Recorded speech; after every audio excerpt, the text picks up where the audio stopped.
Good afternoon and welcome. This afternoon I'll be presenting a lecture on historic tower clocks and bells of Alabama. And I'm so interested and I'm so excited about making this presentation to you. I just can't say thank you enough to the good people of Old Cahaba, the Old Cahaba Archaeological Park and the Alabama Historical Commission. And I'm so appreciative to Tuskegee University, Marketing and Communications Department, Stefan Smith, a videographer, and Michael Tullier, Director of Marketing and Communications. Thank you so very much, all of you, for your kind support and help in preparing this presentation. I'm truly appreciative. I think this afternoon's talk will be very interesting, and I hope you'll enjoy it. Let's begin our presentation today by looking at tower clocks. Now, the first question is, what is a tower clock? And here we have an example. This is a Seth Thomas tower clock. These illustrations are from the Seth Thomas Tower Clock Catalog of 1911. The illustration on the left shows a cutaway view of what a tower clock looks like in actual appearance and in function. It's extremely complicated and ingenious, and these were and are marvels of engineering and science. And later, industrial manufacturing, because clocks that were made by hand prior to the late 19th century were rare, of course, made by hand. But then Seth Thomas, who was actually, and I don't mean to burst anyone's bubble for if they have a Seth Thomas clock, but he was no clockmaker. But he was a businessman who knew how to harness the clock industry and make it into more of a commodity. But let me say this, I still put these clocks in the category of handmade, even though they are but made on an industrial basis. But the craft that went into these was superb. The illustration on the left shows how the tower clock itself, which is illustrated here, this is an example of a tower clock. This is a Seth Thomas number 16B tower clock. Very similar to this model. Actually, they're almost identical. I believe this might be a number 18. Just a little bit longer in the table, but essentially the same. A striking tower clock means that it struck the hour. This mechanism on the back of this clock was what was used to attach to a cable that was attached to the hammer that was used to lift it from the bell and strike it on the hour. So marvelous creations and just fascinating. The pendulum itself on this tower clock weighs about 135 to 150 pounds. And the capacity of the type of bell it could strike was upwards of 3,000 pounds. That was a ton and a half practically. Here's an example of a tower clock in our state, the Lee County Courthouse, Opelika, built in 1896. A.J. Bryan was the architect, and he was a fabulous architect that did several county courthouses, not just in Alabama, but throughout the South and the Southeast. And the type of tower clock that's in this tower is an E. Howard and Company oval clock. The reason it's called an oval is obvious. It's because the shape of it is like an oval, actually half an oval. Sometimes they were called round tops, but extremely beautiful and interesting machines. I could stop on this slide alone and talk about the different mechanisms and components, and we could be here all afternoon talking about that. I don't mean to gloss over and oversimplify the function of clocks and their inner workings, but anyone who would like to just take on exploring how a tower clock works and the principles behind it, we'll find so many of the sciences coming together. They really will come together in a beautiful way. You have so many disciplines involved. But just the aesthetics, to me, is impressive. The artistry. What I like about this is the oval shape. Now I'm speaking as an artist. The oval shape, the color, the gold leafing, the detailing. I think you'd all agree these are beautiful, very beautiful machines. Now here we have the striking bell of the Lee County Courthouse clock tower. It was cast by E.W. Van Dusen Bell Foundry of Cincinnati, Ohio, also known as the Buckeye Bell Foundry. Most people seem to like to call it Buckeye for some reason, and that's okay. You can call it by either name, that's correct. It's very difficult to distinguish for the audience, but right here, you can probably see some little bit of etching. It's been faded away, and even in real life, in real time, looking at it, it's difficult to trace, to look and read it. But after seeing so many, I've been able to know upon just reading the first few letters what it is and who it's about.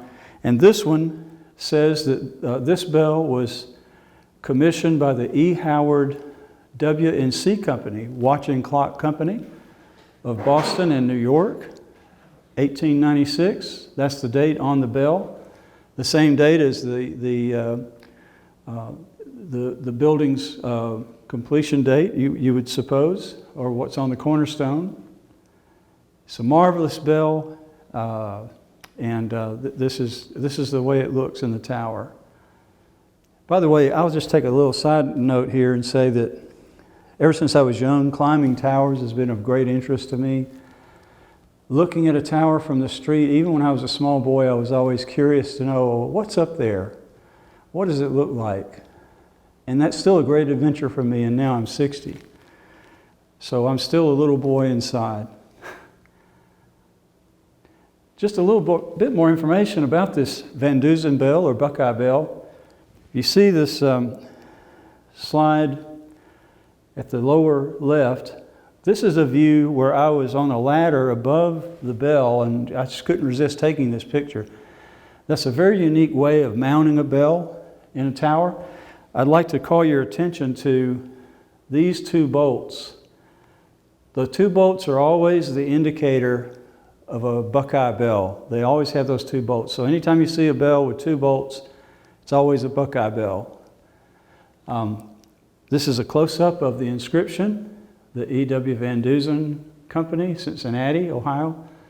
Cincinnati was one of those centers of bell making in America, along with Boston, Troy, New York, St. Louis even at one time. Henry Stucksteady of St. Louis made bells and made some marvelous bells that were more for the Midwestern market. But this slide on the right is an interesting one. The connection between Lee County, the Lee County Courthouse bell, and the bell that's in the slide on the right is that they were cast in the same year. The bell being hoisted into place on the right is known as Big Joe, and that was the largest swing-ringing bell in America for a long time. The measurement of the diameter was 9 feet across. Can you imagine? And it's still there in that church. They no longer ring it or swing ring the bell because legend has it that when it was rung for the first time, windows were shattered in the adjacent blocks because of the impact of that bell. So they stopped ringing it and struck it by a hammer after that point in time. But that bell is located in St. Francis de Sales Catholic Church in Cincinnati. And just another little bit of trivia. Here you can see on top of the bell are 3 people riding the bell to the top. I I don't think I could have done that. But maybe they could, and obviously they did. There's nothing reported that anyone fell, or it seems like they were all safe. Now this is a look inside the clock dial room of the Lee County Courthouse clock. And the person in the photograph is the probate judge, Bill English, who was very kind to take me up that day. I would like to point out that one detriment, I feel, to clocks these days is that these present day clocks have plexiglass faces. They're either acrylic or material like that, transparent material like that, as opposed to in the good old days, if I may say so, the skeleton metal dials, which to me were much superior. And in fact, this type of Roman numeral skeletal metal dial is more common, and I think actually they were better. They were made of, the armature is made of metal, and the insets were made of glass. And they just add so much more character to a courthouse clock. And I believe that upon illumination from the inside, they actually have offer better quality of light being illuminated from the inside. This is an example of an early Alabama clock in Madison County, Huntsville. This was the tower clock for the 1840 Madison County Courthouse, designed by George Steele, who was the architect. And a most interesting story about this particular clock tower and its clock movement and the striking bell. I was able to assist the Huntsville-Madison County Bicentennial Commission with this project. They were asking me to do a historical research on their bell, and when they showed me the bell, I have to say I'd never seen one like that before. That was a first.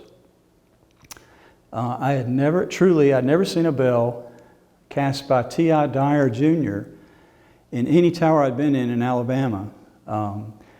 So when I did my research, I found that this was a very rare bell, but there's virtually very, very little known about T.I. Dyer.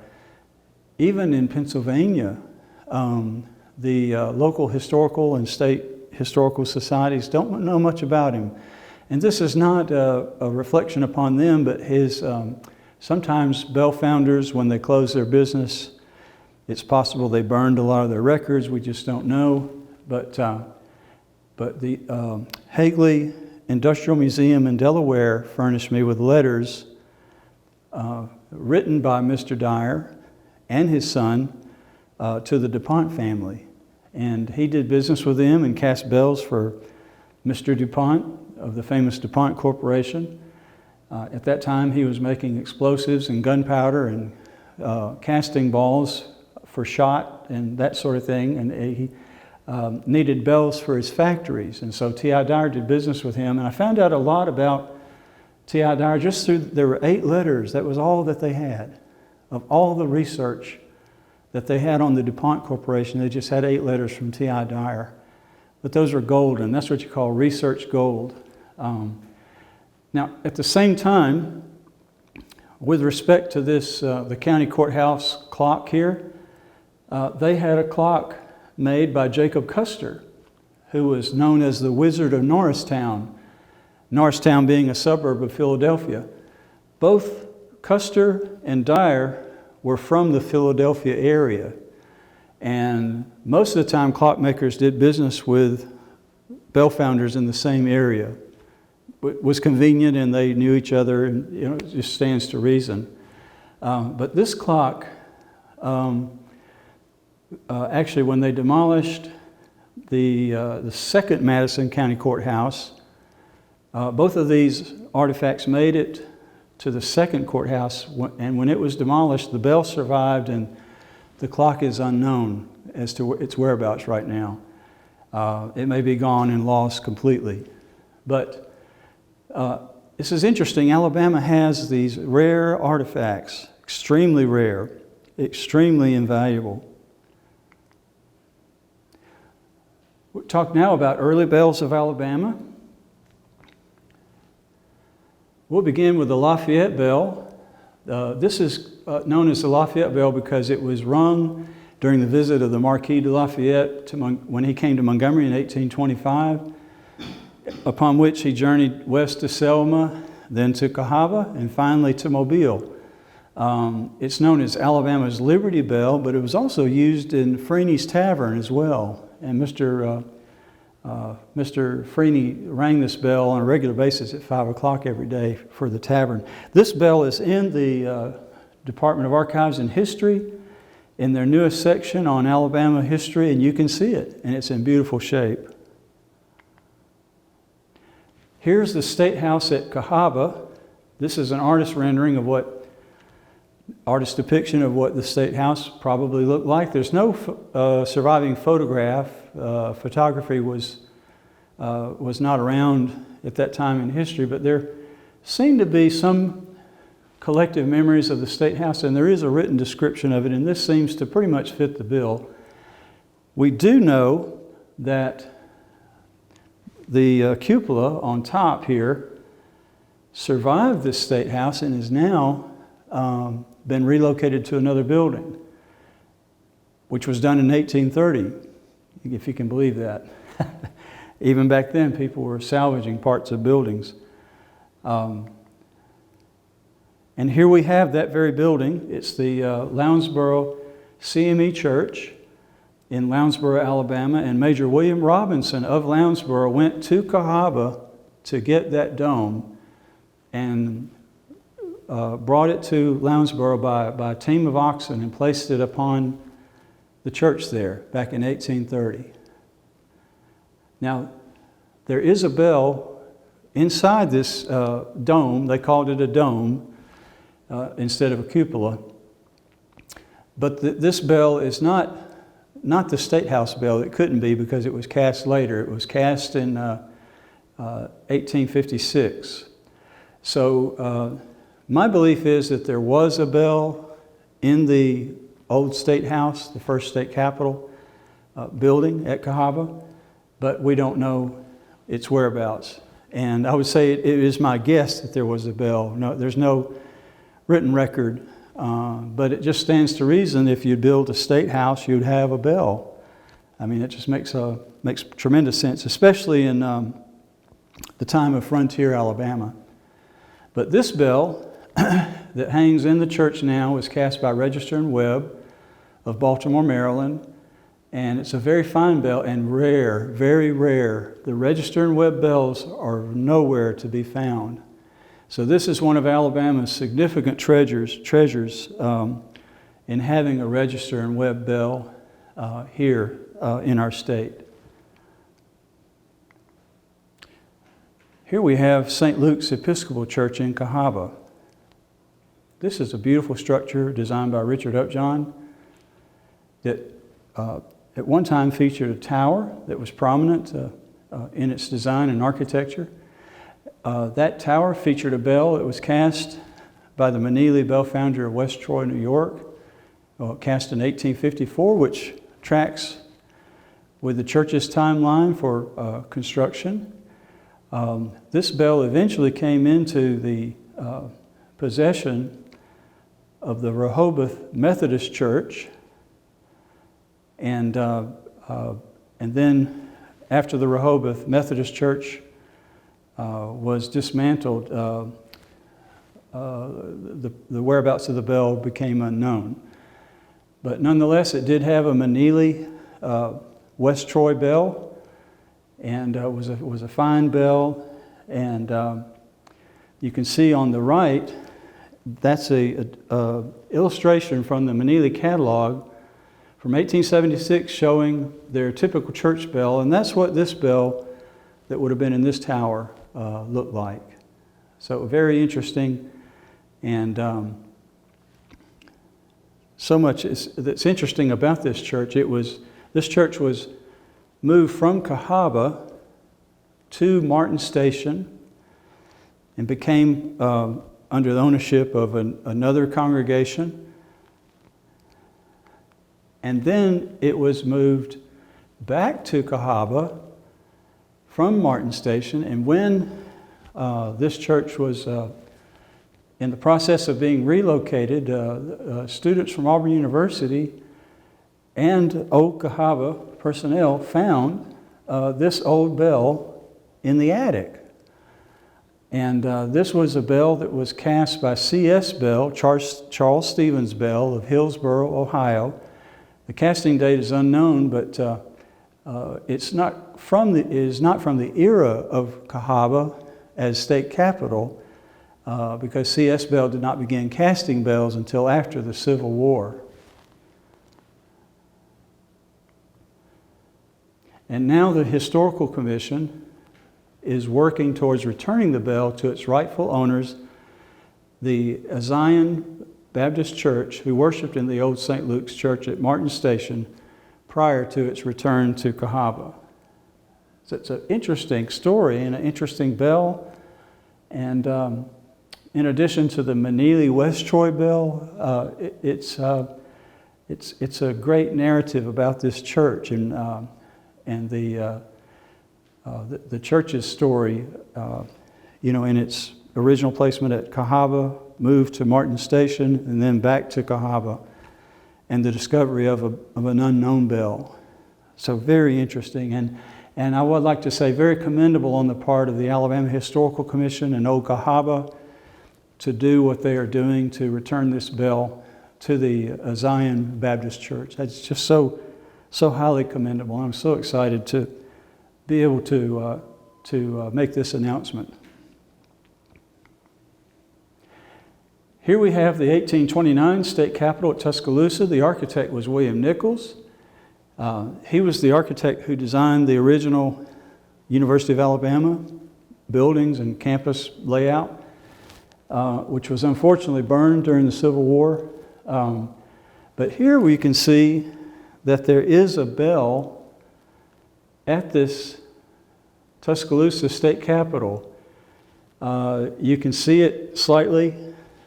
Those of you in the audience watching can see that there is a bell there. There's no clock, but there is a bell, and that's very significant about this 1829 capitol. So it did show that, to me, sets an important benchmark that very likely the very first state capitol at Cahaba had a bell. It just stands to reason. Whenever someone takes the time to build a structure that looks like it's going to be for hanging a bell, usually there's a bell inside. Sometimes there's not, but most of the time there is. We come now to the place in the discussion of discovering something very unique about Alabama and the history of bells in Alabama, and that is the Revere, Hooper, and Blake bells of Alabama.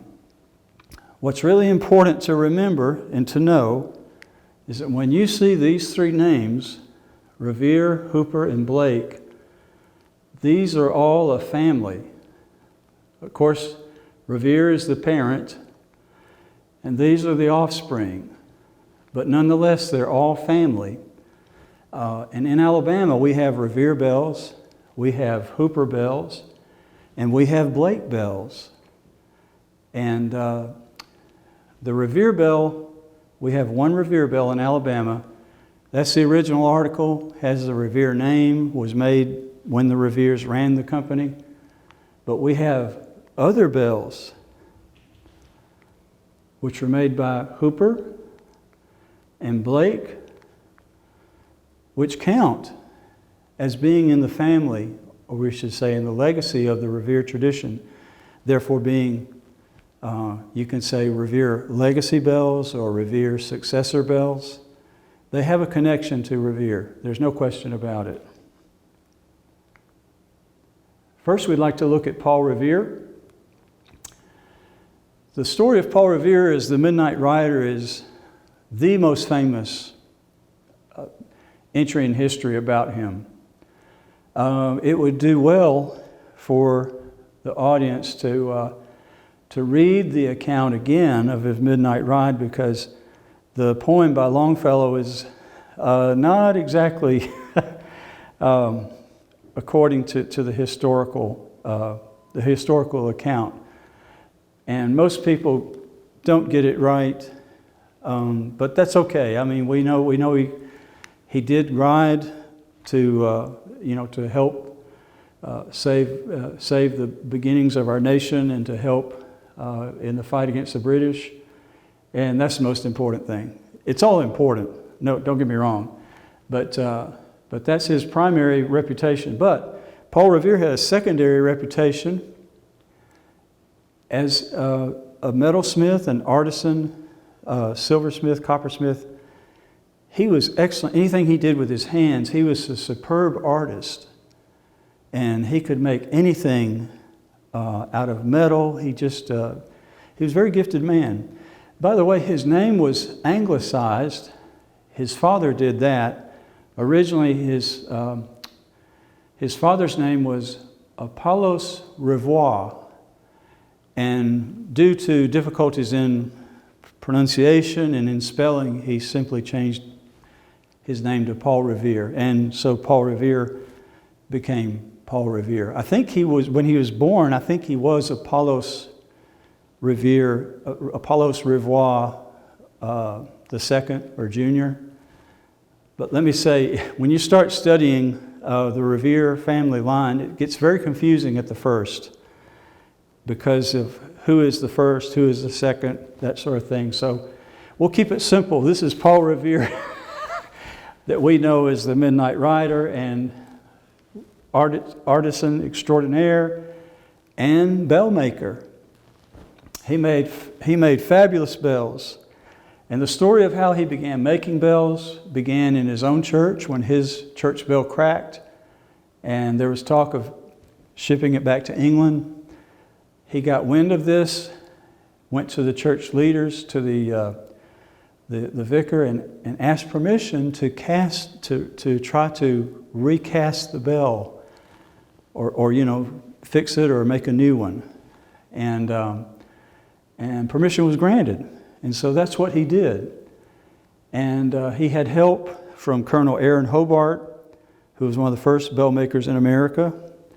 He did some apprenticeship under him, and he cast this bell. And this is the bell. It was cast in 1792. It is now in residence at the St. James Episcopal Church in Cambridge, Massachusetts. And these people were so nice to send me a photograph of the bell that's in their sanctuary now. And he did a good job. He actually cast a good bell. It had a decent tone.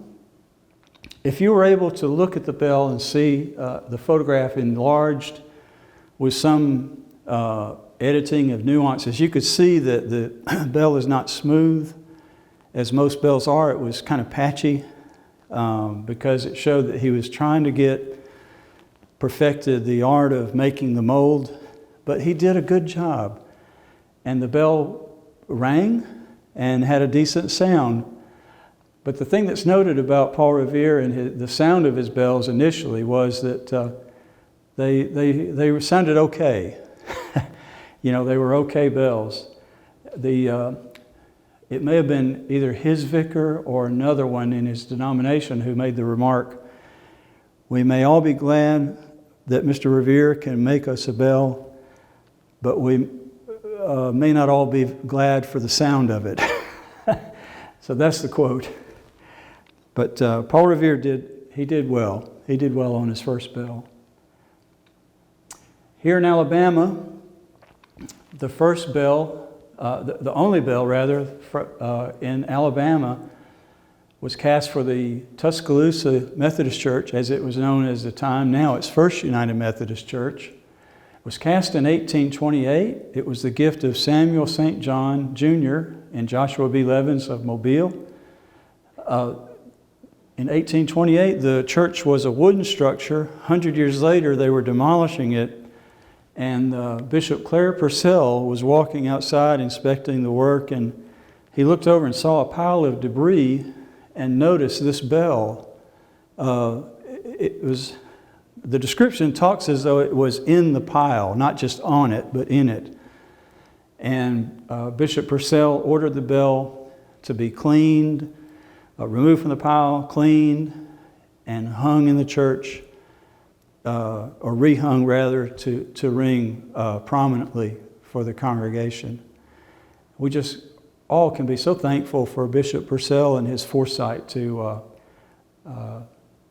preserve this important artifact of history, this most important artifact of Alabama history. This is the only bell that the Reveres have a record of for Alabama. There was some slight assertion that there was another Revere bell that was destined for Alabama, but it sank in one of the rivers.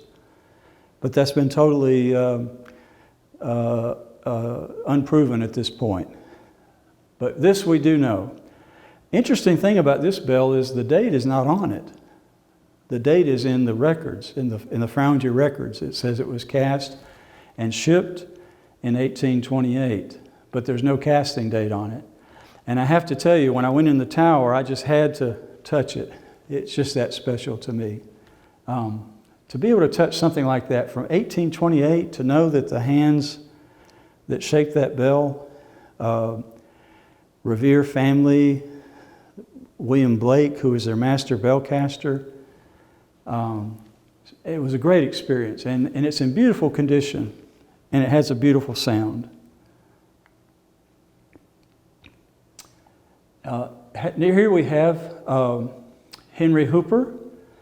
Henry Hooper was the successor to the Revere Foundry. He acquired the Foundry through a hotly contested legal battle with the Revere family, with Paul Revere's grandson. It was extremely hot and contested, and I think it left some bad blood between the two. But Hooper was the company agent for the Reveres, and he developed the capital. He was a businessman, knew how to make sales. He knew how to promote the goods and make the sales. And so the finances were on his side. It seemed like at the time the Foundry was not doing so well, and Hooper acquired it, just short and simple. He was no foundryman, but he really valued his personnel. And that's very obvious from the drawing by Winslow Homer here in the May 26, 1860 edition of Harper's Weekly. I'd like to point out, I think that this gentleman is Henry Hooper. And I think this was pretty typical. And from what I've read of the operations, people that worked there were some gruff foremen and some gruff personalities. But Henry Hooper was not one of them, I don't think. I think he was very kind to his employees, and I think that's why they made superb bells, because of his leadership. Here's an example of a Hooper bell in Alabama at the Raymer Baptist Church. It's now Sampson Memorial Baptist Church in Raymer. Beautiful bell. It's a smaller bell, beautiful, and made in that tradition of the Reveres with the quality. This looks identical to a Revere bell. There really is no difference. We come now to William Blake. William Blake was the man who was hired early in the Foundry's story, and he was known as a mechanic who had a musical ear. He was a tremendous mechanic, meaning at that time, mechanic was someone who knew machines, knew foundry works, knew processes of manufacturing. I mean, he was an incredible mechanic, but he was also a musician. And it is said that Blake is the reason that the Revere bells became musical. He gave them a musical quality early on, even from the Revere period to Hooper's period. And in 1868, he acquired the Foundry from Hooper upon Hooper's death there in 1868. I would like to point out that I believe this gentleman is William Blake. Somehow I just have a feeling that was him. Of course, all of this could be challenged. I think that's Henry Hooper. I think that's William Blake. But incredible men with incredible legacies. Now, Tuskegee University has a bell by Blake. It's the Thrasher Hall bell. It was cast by the Blake Bell Company in 1894. It's very likely one of the last bells made from the foundry there. It's a very unique bell, very unique to Tuskegee because it was a gift to Tuskegee from northern friends. And it has an inscription by Emerson on one side and, of course, the dedication to Tuskegee on the other, and dated 1894. And this is a picture of Thrasher Hall here at the top left. The Gainesville Presbyterian Church, built 1838-39. Example of a New England meeting house. Ironically, or maybe not so ironically, Gainesville, Alabama was settled and planned and built just like a New England town because the people from New England. And there was, in this tower, at one point there was a Hooper bell, and now there's a Blake bell, and that's the connection. And here we see a little more information about that. On the left is the artist's drawing of the Hooper bell that hung in the tower until from 1839 to 1880. When it cracked at the funeral of a Mr. Bliss.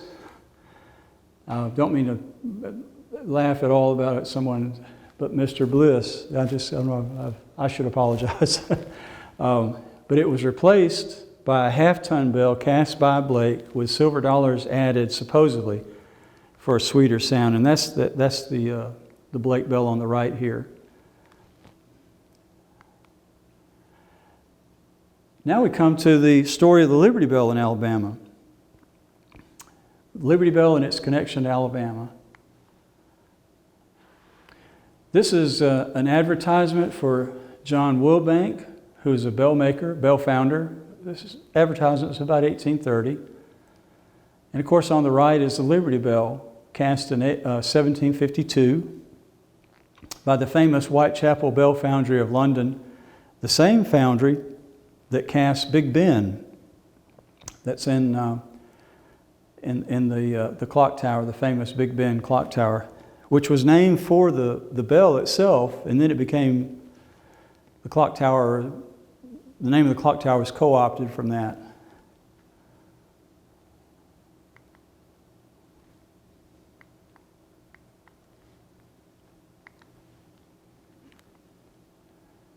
To understand the story of John Wilbank and the Liberty Bell, we need to understand the story of Independence Hall. Now, what we see here this is a view of the Pennsylvania Statehouse around 1732 onwards. I think this was actually dated 1752. So this is how the Statehouse looked in 1752. It actually looked very similar to the way that it looks now. But unfortunately, the top part of the tower had to be removed. It was here, was taken off, and the bell that we know as the Liberty Bell was lowered into this chamber. And when the Declaration of Independence was written, and we proclaimed our independence from England, the bell rang from here. See, this is a view from 1781 Pennsylvania Statehouse. So the steeple that was there before was removed. Now we come to the story of the Liberty Bell and its connection to Alabama. We start with the story of John Wilbank, whose advertisement you see on the left. He was a bell maker in Philadelphia. This advertisement's around 1830. And we see on the right the Liberty Bell itself, cast in 1752 by London's Whitechapel Bell Foundry, which was the same foundry that cast Big Ben of London. To know the story of John Wilbank, we have to understand the story of Independence Hall and the story of the Liberty Bell, in its narrative as well.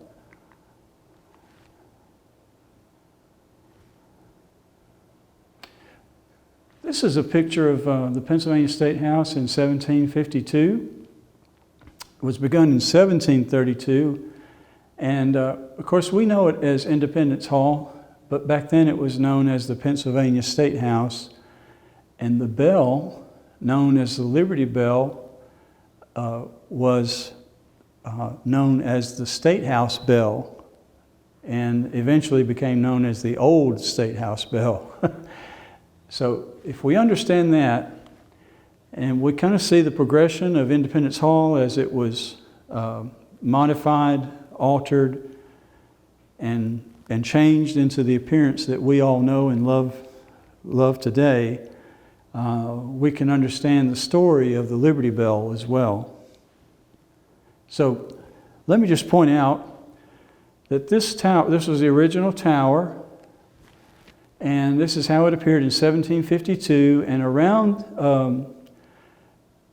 this time, shortly after this time, that tower was taken down, so it was removed. Now, the Liberty Bell originally hung right in here, so that's where it was hung.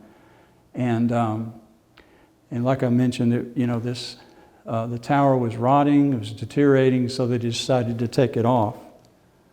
This is a view of the Pennsylvania Statehouse in 1781. The Liberty Bell was lowered into this chamber after the steeple above had been removed.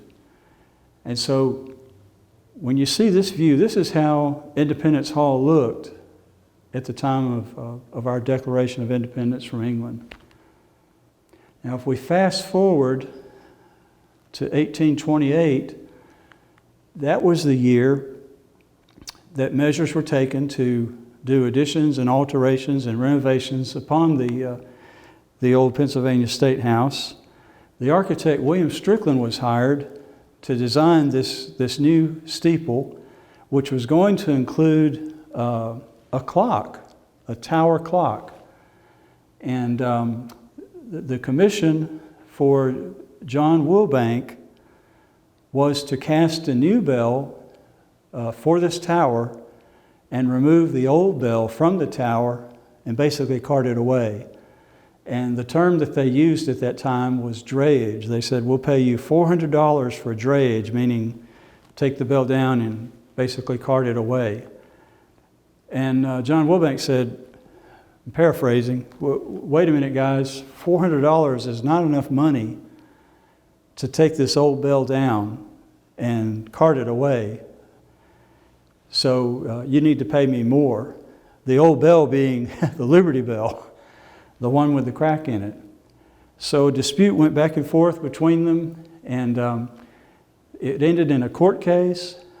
The judgment in the court case ended up being that John Wilbank was awarded possession, ownership of the Liberty Bell, but he was to give it to the city of Philadelphia on permanent loan. And that's how we have our Liberty Bell today. It's because of John Wilbank. So that's the incredible story of how John Wilbank, reluctantly at the first, saved the Liberty Bell. Now there are accounts that afterwards he began to express how he treasured the bell and what it stood for. So, and I do think those are plausible. I think those are plausible entries in history. But John Wilbank is the man who saved the Liberty Bell. That's the summation.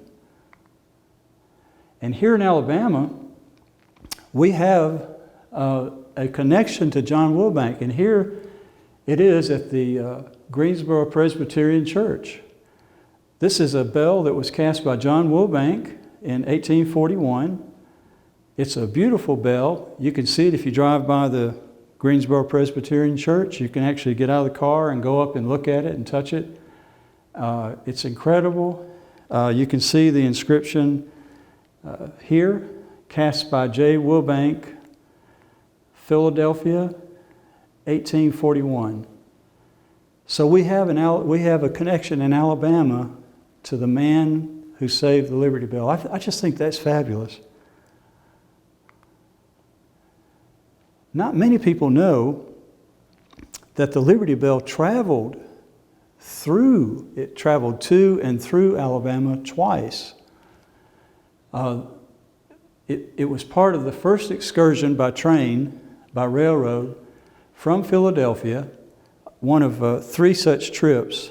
The first one being in 1885. It took a journey to New Orleans, and it was part of a goodwill effort to heal the North and the South. This was for the Cotton Exposition in New Orleans, and the mayor of New Orleans wrote to the mayor of Philadelphia, and he asked if the Liberty Bell could be sent to New Orleans to be displayed, and along the way make stops and in the effort of bringing healing and reconciliation between the North and the South since the Civil War.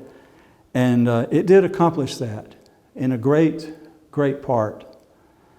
We see the schedule for the train's excursions from Philadelphia, leaving Friday, January 23rd.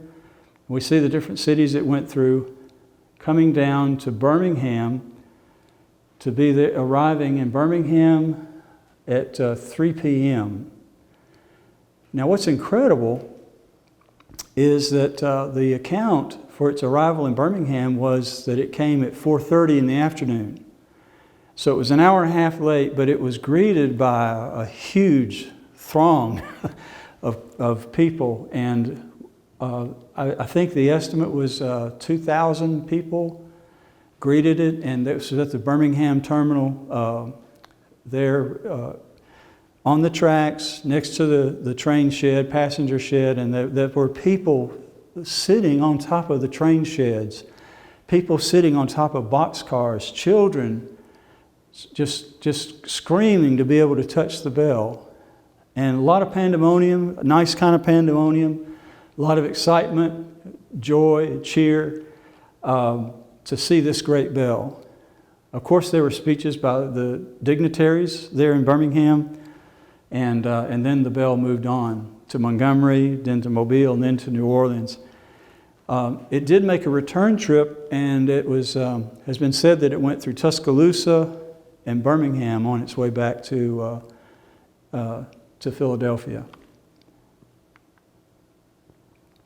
And here's a picture of the car that it actually was on, the slide on the left. And it's hard to make out probably for viewers, but you can see the handshake here, Philadelphia, New Orleans, and there's 2 hands shaking each other. This was totally meant to be a goodwill mission, and it did succeed. It really did. Here are the 4 City of Philadelphia policemen who were assigned to guard the bell. This is a special car. The car was customized and cut down, and this special protective railing and this special stand, everything was meant to protect the Liberty Bell during travel, to keep the vibrations down, but also to protect it from anyone that wanted to do physical harm to the bell if it was at a stop or stationary. It's an extremely well thought out and planned event, and extremely successful.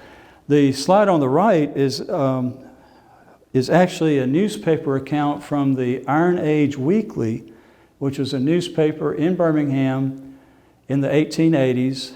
And this is just a short cropped clip of it discussing it's kind of initial impressions of it and who was there and who some of the dignitaries were. But if you'll notice, it said the subtitle, viewed by 2,000 people at the railroad. An eager crowd viewing the silent monitor of independence, touching the bell, the history of the age, curiosity, addressed by Honorable Joshua T. Owen. A lot going on just in those short half hour or so that it was there. And here we have the Cotton Centennial Exposition that it arrived to. Left is the poster from the event. On the right is actually the bell in residence at the exposition.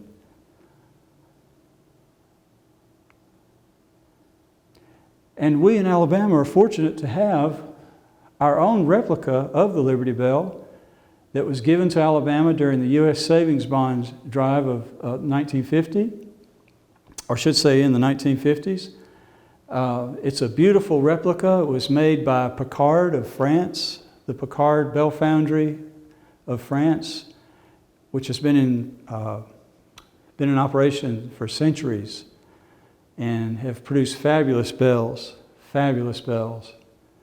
It's an exact replica except for the crack. There's no crack in this bell. And it's a wonder. And anyone can see it. Anyone can go to the Avenue of Flags at the state capitol and see this bell anytime. Now we come to the era of the Civil War bells of Alabama. These are bells that survived the Civil War. These are also stories of bells that were replaced because of the Civil War or other types of accounts. But they have a connection to the Civil War. We begin with the Methodist Church at Cahaba. It was built in 1849. It was a beautiful Federal-style structure. It enjoyed shared architectural similarities with other Cahaba buildings. Like most churches, having a bell befitting of the congregation was of the utmost importance, and this church was no exception. As legend has it, the Methodist Church bell was given to an African-American congregation, whereupon it fell from their tower, yet the bell proper was salvageable. Eventually it came into the hands of one of the founders of the Maplesville Baptist Church and was hung in the tower of the 1907 church building until it was demolished to make way for the present sanctuary constructed in 1960. Here we see the 1907 Maplesville Baptist Church where this bell hung, and the church as it is today, built in 1960. And here is the bell itself, very likely and believed to be the Cahaba Methodist Church bell, now hanging in the tower of the Maplesville Baptist Church. The reason that this seems to be so plausible is because the historical account says that the bell fell from the tower, which means that it was damaged, or some parts of it were damaged. Obviously, the bell was not damaged. When I had a chance to climb into this tower and look at it, I noticed some things right away that were very obvious. The first of which was that these armatures that support the bell on either side and the rope wheel are not made by the bell founder or bell maker of this bell. They were made by another completely different bell maker. So that tells me that story is very plausible. Also, the clapper, which you can't see in this slide, but the clapper underneath is a completely different clapper. It's not the same as a Manili clapper, which this bell is a Manili bell, was cast in 1857. What you see on top, the patented rotary yoke, that's original. This is original. Of course, the bell is original. And the bell had very much a number of scoring lines as if there would be inscriptions on the bell. And that's a very, very highly probable for a town like Cahaba in the early days of Alabama, and considering the wealth that was there. in those early days. So it's my belief that this is the Methodist Bell at Cahaba because that has been the legend. Several points in the historical narrative seem to be borne out, and it just has the look of the breed. So that's my opinion, that's my belief, and I'm sticking to it. In Huntsville, they have an interesting story at the Church of the Nativity. Their first bell was a bronze bell. When they built the church in 1858, 59, they bought a bell. The entry that I saw in the record said it was $250. It was a bronze bell that cost $250. Now, they bought it, they put it in the tower. 1861 comes around, what happens? That bell got conscripted to go to a Confederate furnace in Mississippi to be melted down for making bullets or whatever. So that definitely their church suffered the loss of their first bell to the Confederacy. However, near the end of the war in 1865, they had a large steel bell cast for them by the Naylor Vickers Bell Foundry of Sheffield, England. And that's the bell that's presently there, this bell, hanging in the tower. It's totally made of steel, and it's incredibly loud bell. This is the only bell that I saw during my research that had the first three digits of the casting date as 186. I didn't see any other bells during my research that had those numbers, 186, because of the Civil War. Now, it's possible there could be, but I tend to think not, unless they were cast in England like this one. The story of this bell and this church is a miracle story. This church, the First Presbyterian Church of Wetumpka, recently lost their entire sanctuary and most of their building campus to the tornado that came through last year. Thankfully, they're rebuilding it now. It looks just like the old sanctuary. And miracle of miracles, the bell was salvaged from the debris and it was in good shape. And it rang even when they lifted it by crane from the wreckage. It made a beautiful peal when it was lifted. This bell has survived the tornado. It survived a hurricane from the previous century. And it survived the congregation even trying to give it away to the Confederacy for being melted down and making armaments and munitions. But the Confederacy refused. And they said, thank you very much. Our furnaces are full, so we'll let you keep your bell, but thank you. If we need it, we'll let you know. So that is for our benefit and our enjoyment today and appreciation that they have this bell. And it's a wonderful bell. And it has now been placed back in the tower. They recently put it back in the tower, and it's been beautifully restored. St. Paul's Episcopal Church in Selma, very unique story here. They, if we go back before this building, this is their present church sanctuary designed by Richard Upjohn, once again, fabulous New York architect who designed this sanctuary.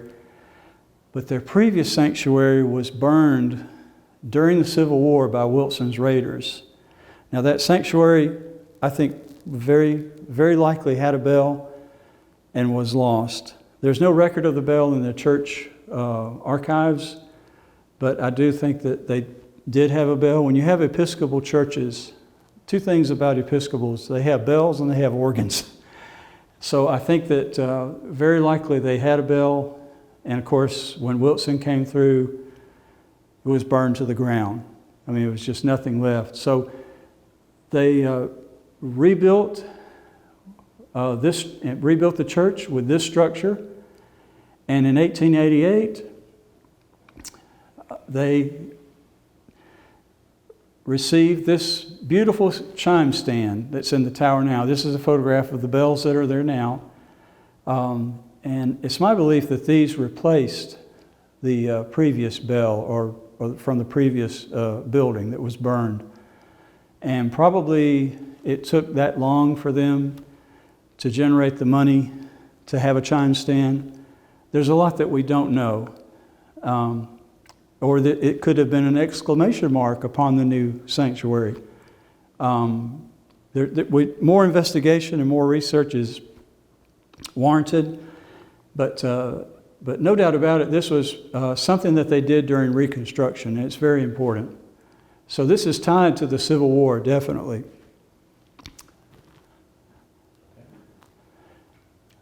Now we come to the civil rights bells of Alabama. And believe me, these are special bells, special stories. It was an honor to do the research on these great bells, the churches that they were in. I was just so honored. Here we have the church bell of the Old Ship AME Zion Church in Montgomery, cast by Van Dusen and Tift, which also known as the Buckeye Bell Foundry. It was cast in 1876. It could be considered as a Centennial bell of sorts by the cast during that year of the nation's Centennial. The bell hangs in this tower. So that's where the bell is. I always am curious when I see two towers. I wonder where's the bell, and I can tell you it's right here. So, and by the way, this church started with a sanctuary, a wooden sanctuary that was a gift from the Methodist Church in Montgomery, and they gave it to the congregation, and they rolled the wooden church to this site and mounted it upon its foundations. And its appearance was not like this in the beginning, but in time, an architect named Jim Alexander designed this wonderful facade and the envelope of brick around it. And I think it's one of the most beautiful and proportional facades, and I want to say church designs I've ever seen. And it's really amazing. But this was a church that was a site of many civil rights meetings and gatherings and decisions, and so it was very important in civil rights history.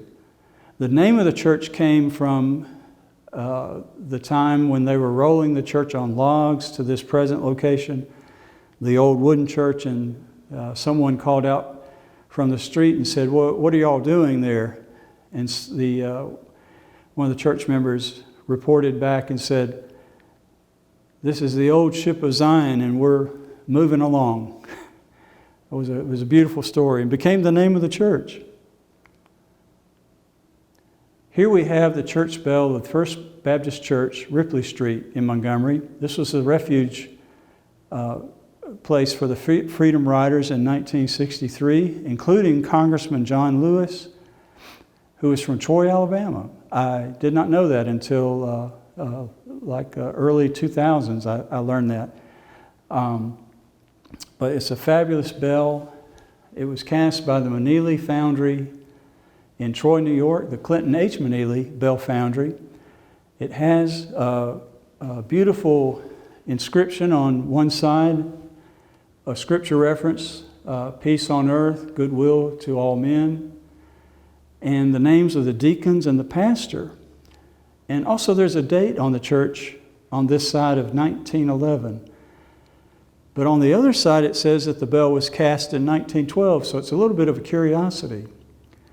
But of course, once again, this is the church that was the haven for the Freedom Riders. And just to think this bell was a silent witness to these events. Remarkable bell, remarkable history. Tragic but historic and so meaningful for us as we all move forward. The church itself, the design of the church was done by W.T. Bailey, who was an architect, who was a teacher at Tuskegee University. And it's a beautiful sanctuary, a beautiful building, beautiful sanctuary. This is the Mount Zion, AME Zion Church in Montgomery. When I was writing my book, I was about to label this church as one that did not have a bell. And thankfully, I got in touch with someone from their church who put me in touch with a gentleman named Mr. Charles P. Everett IV, who told me the story of how they took the bell that was originally in this historic church on the left. When they built the new congregation, new building, they took that bell and put it there, but then they brought it back to the church, the historic church, recently. And this is a photograph of it being transported, getting ready to be placed back in the tower. I don't know which tower, one of these, where it is now. That is a Charles Stevens bell. To me, it looks like a CS bell. It could be a national bell, which was used his designs to make bells from. But those are steel alloy, and they have a beautiful sound, very much tipping towards bronze. But this is a very special story. The church bell of the Mount Zion, AME Zion Church, Montgomery, coming home. Very, very fitting. The 16th Street Baptist Church, as we all know, national tragedy. It's painful to talk about. It's just the tragedy of that, of 1963. It still is so painful to talk about. The bell in the tower of that church survived the blast. That's a picture of the bell up in the top right-hand corner. Right here, it was cast by the National Bell Foundry. Also, it was in Cincinnati, Ohio, and it's just very difficult to talk about the 16th Street Baptist Church. But hopefully, on a positive note, and this is one of my favorite slides and favorite images from my book. When President Obama used the bell at the 50th anniversary of the Civil Rights March on Washington and remembrance of Dr. King's I Have a Dream speech, and he used this bell as a symbol of hope for all Americans. And I was so proud of him for doing that. I just appreciated so much the gesture and the motif of sounding the bell 50 times in honor of each year that had passed since Dr. King's speech. And I just thought it was very, very meaningful to the nation. And you can see the bell is, beside him. It's in good condition despite its appearance. Steel alloy bells can do that. They can rust, have rust, but it's superficial. And they're wonderful bells. They have a wonderful sound. The Brown Chapel AME Church, designed and built by A.J. Farley in 1908, celebrated as the landmark starting point of the Selma to Montgomery March for Civil Rights in 1965. I just had to include this church in my book. And everyone was so wonderful, not just Brown Chapel, all the congregations are so wonderful, so helpful. They have a beautiful sanctuary. I've always admired it. Architecturally, it's so beautiful. And I even talked to Pastor Strong about its architecture and what I saw in it. And A.J. Farley was quite capable, very, very much, very talented. And it's just a wonderful, wonderful work. The bell in the tower was cast by McShane, by the McShane Bell Foundry of Baltimore, Maryland, cast in 1881. McShane was an Irish immigrant, and he apprenticed under another bell maker, Joshua Register, and he really got so much of his apprenticeship under Register, and McShane is still in business to this day. They're the only bell foundry, I believe, in America, or I should say commercial bell foundry, still making bells. Now, others will make bells, but they go overseas, but I believe that McShane makes the bells here in America, and that's to their great credit. Not to put anyone else down, but it's great to see companies still making bells in America. The interesting thing about the visit here to the church, when I met with Reverend Leotis Strong, there was a burning question that I just had to have answered, and I couldn't help asking him. I said, did you know, or is there any record that the bell rang during the Civil Rights March? And Reverend Strong paused and he said, I don't know, but I think I know who can tell me. And he picked up the phone while we were there and he called a member of his church, Mrs. Joyce O'Neill Parrish. And she answered, and when he asked a question, she said, yes, indeed, it did ring. And the man who rung the bell was Edward Davis. And he rang the bell between Sunday school and the worship service each Sunday on a regular basis. And she confirmed that it did ring on Bloody Sunday. And that was such an amazing moment that now, not only their church, but their church bell has become so much a part of their history, has taken on a new meaning. And the pastor was so excited, and Mrs. O'Neill Parrish was, and I was so excited just to be there to hear this exchange. And of course, Bloody Sunday, so tragic, but nonetheless, that the bell is now part of the story, and I'm so grateful for that. It was so meaningful to me in my research. Now we come to this part of the presentation I call a town clock for all of Alabama. Speaking of the capital, the state capital, this is the 1847 Alabama Capitol, which was designed by Stephen Decatur Button of Philadelphia, which unfortunately burned to its foundations in 1849. The state of Alabama poured so much money into this first building. It was so opulent, so incredible. I mean, just if you read the description, gold leaf, the different materials that they used. The inset picture here is of it burning, and it burned to the foundations.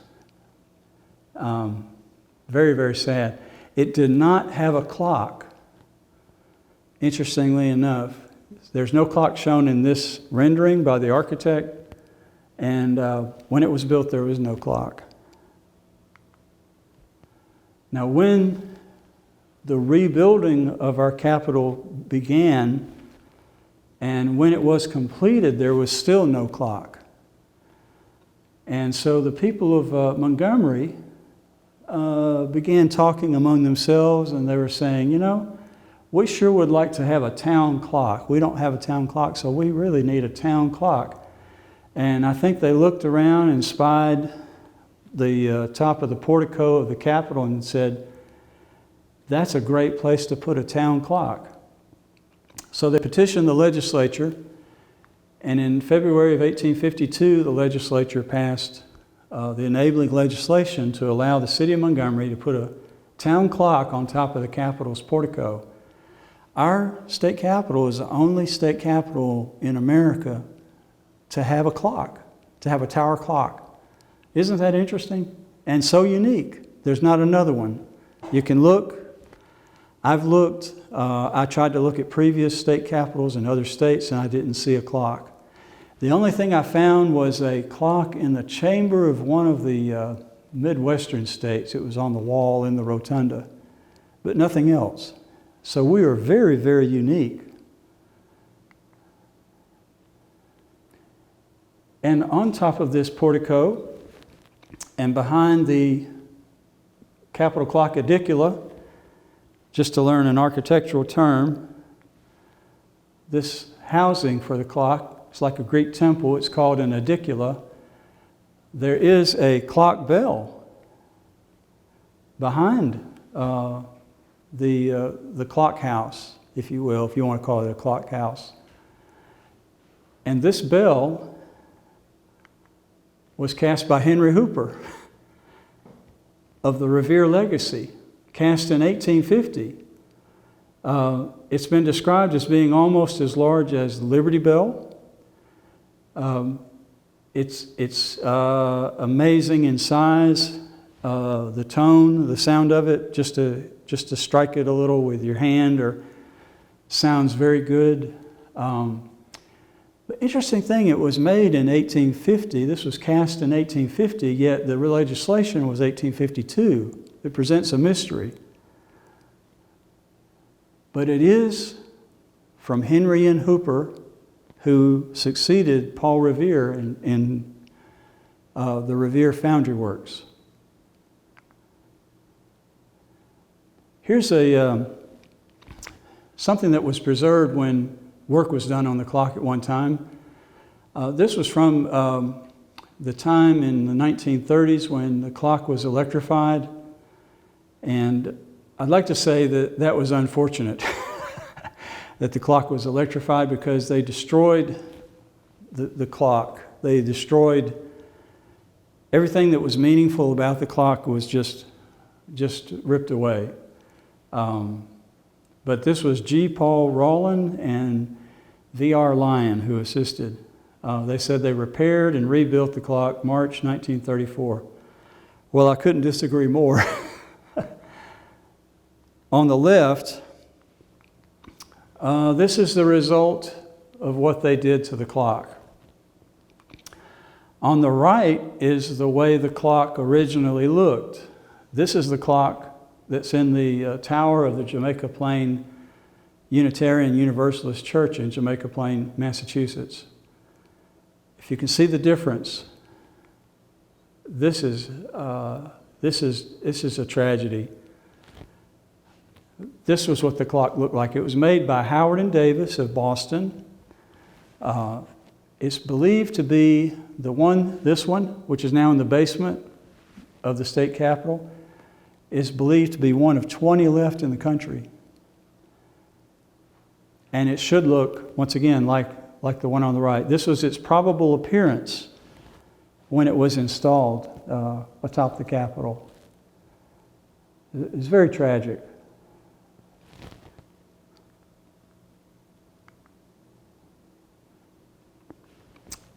Just for context, just to show you some close-up images, you see the beautiful handiwork.